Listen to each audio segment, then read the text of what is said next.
하나님 말씀 창세기 1장 26절에서 29절에 있는 말씀입니다. 창세기 1장 26절에서 29절에 있는 말씀.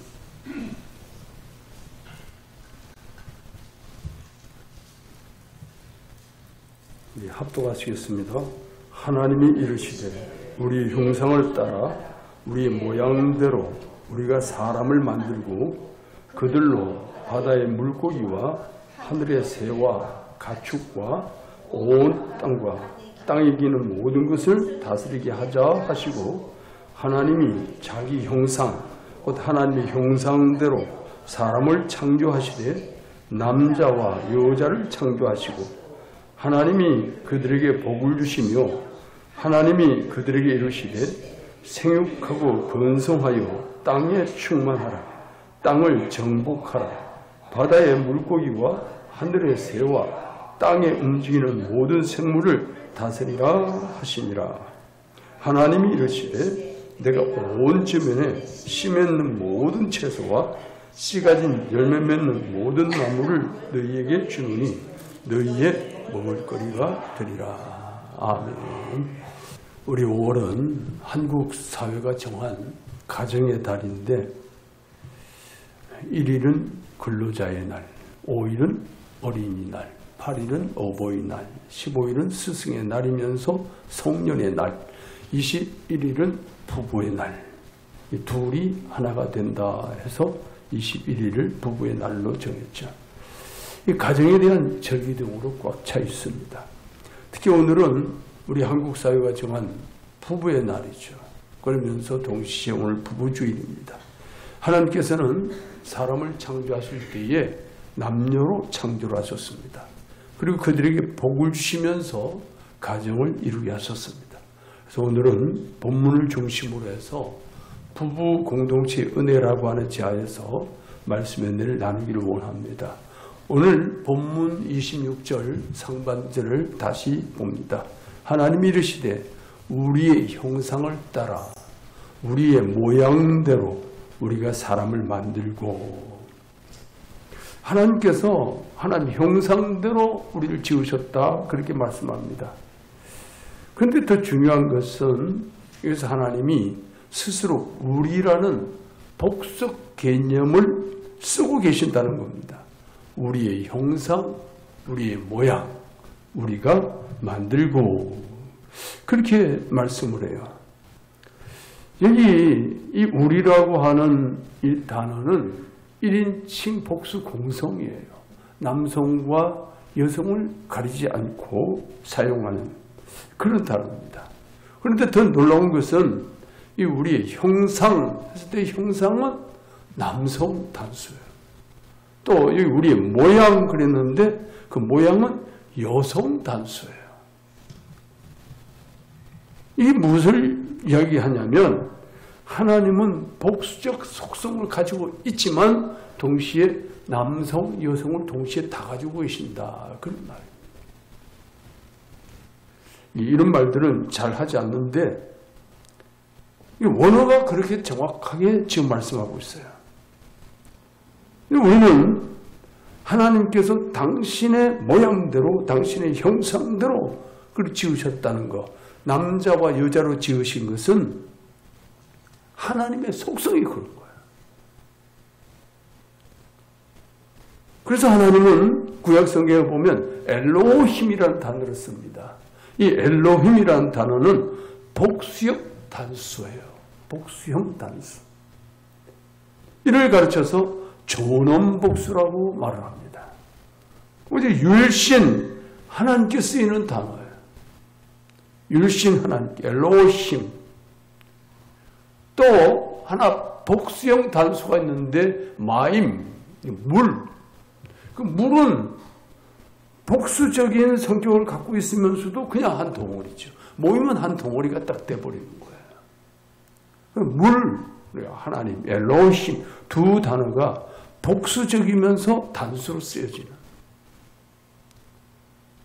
그래서 이 단어는 남성, 여성을 구별하지 않으면서도 남성, 여성을 동시에 가지고 있고, 그러면서 동시에 이 단어는 삼위일체 하나님을 대변하는 단어가 바로 엘로힘이에요.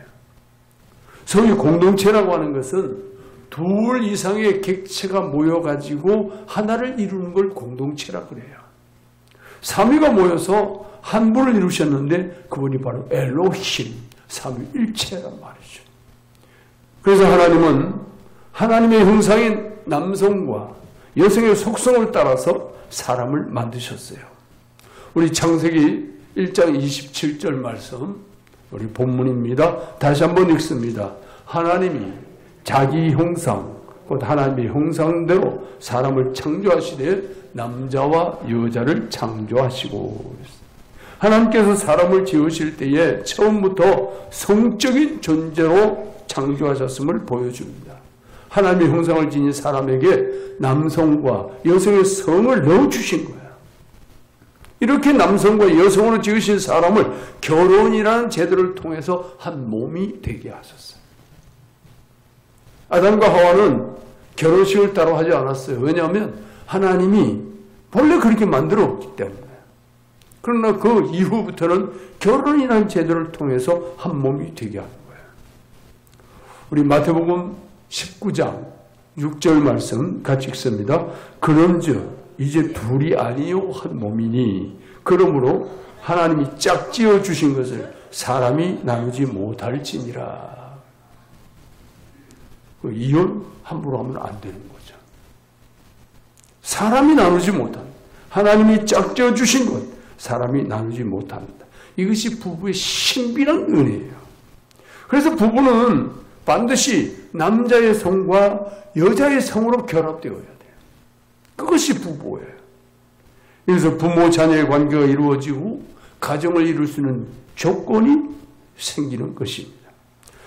기독교가 동성혼 혹은 동성연애, 이건 죽고 살기로 반대하는 거죠. 자꾸 법제화 한다 그러니까 이거 법제화해서는 안 된다. 영국 같은 데 이거 법제화 만들어 놓고 아주 골머리를 앓고 있죠. 만들기는 쉬워도 없애기는 너무 어려워요. 왜? 무엇 때문에 이렇게 죽고 살기로 반대할까? 이 제도는 먼저 하나님께서 사람을 창조하신 원리를 정면 도전하기 때문에 그런 거예요. 이 제도는 장차 가정을 무너뜨려요. 그 인류의 번성을 가로막는 타락하고 무섭고 악한 제도예요. 이건 안 되는 겁니다. 그걸 키를 쓰고 반대하는 거예요. 여러분, 제가 이 시간에 공적인 자리에서 이 말을 하게 되는데 이게 지금 우리 방송도 나가고 있어요. 뭐라고 저를 비판할지 모르지만 퀴어 축제,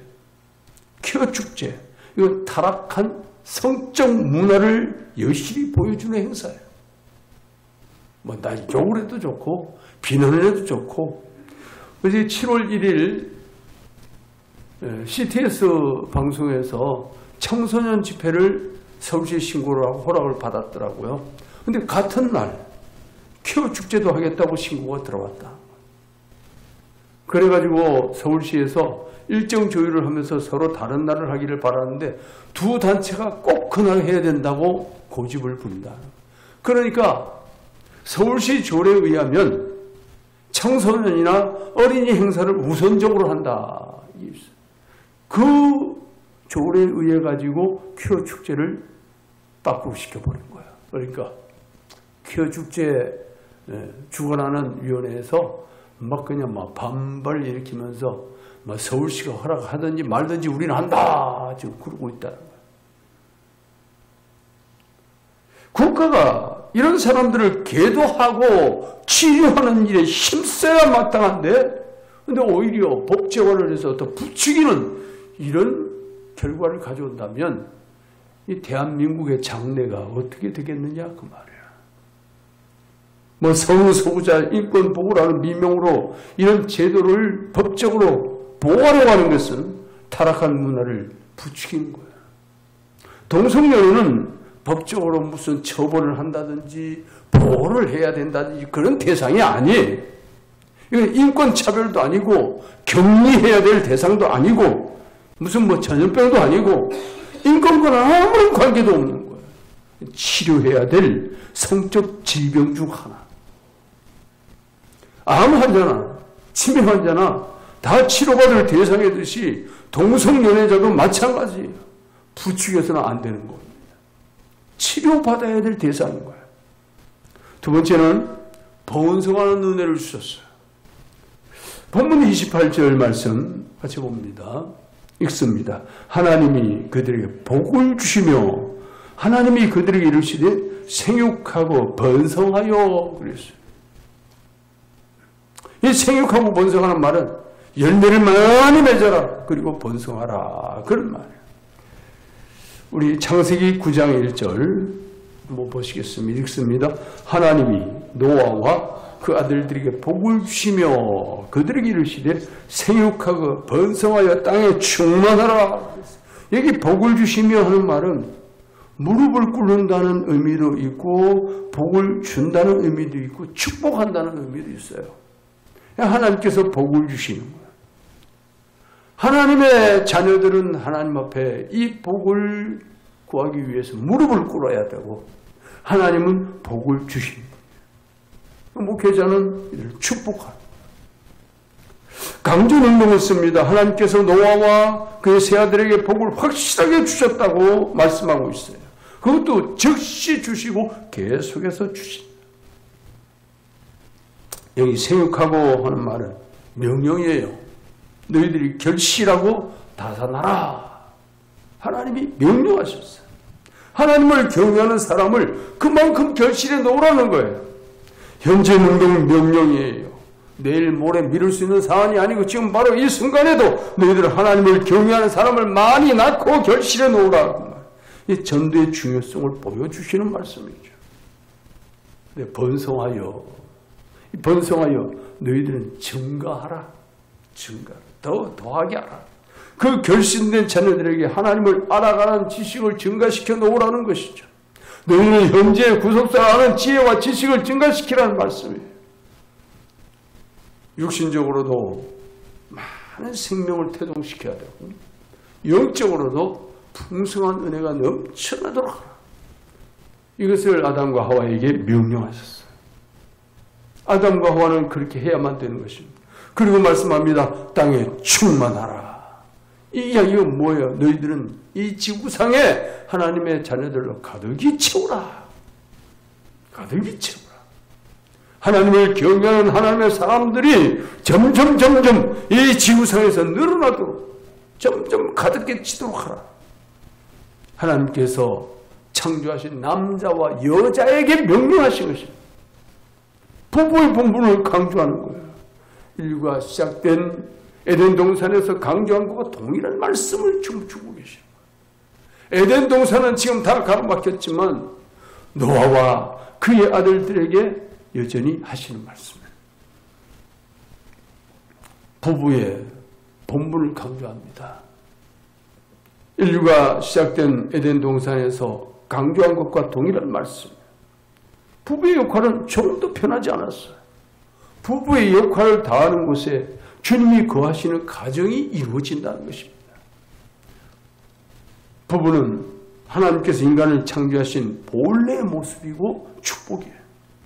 혈통적으로 부부 공동체가 발전해서 가족 공동체가 되고 가족 공동체가 발전해서 시족 공동체가 되고 시족 공동체가 발전해서 부족 공동체가 되고 여기에 더 나아가서 국가와 민족 공동체가 형성이 되는 거예요.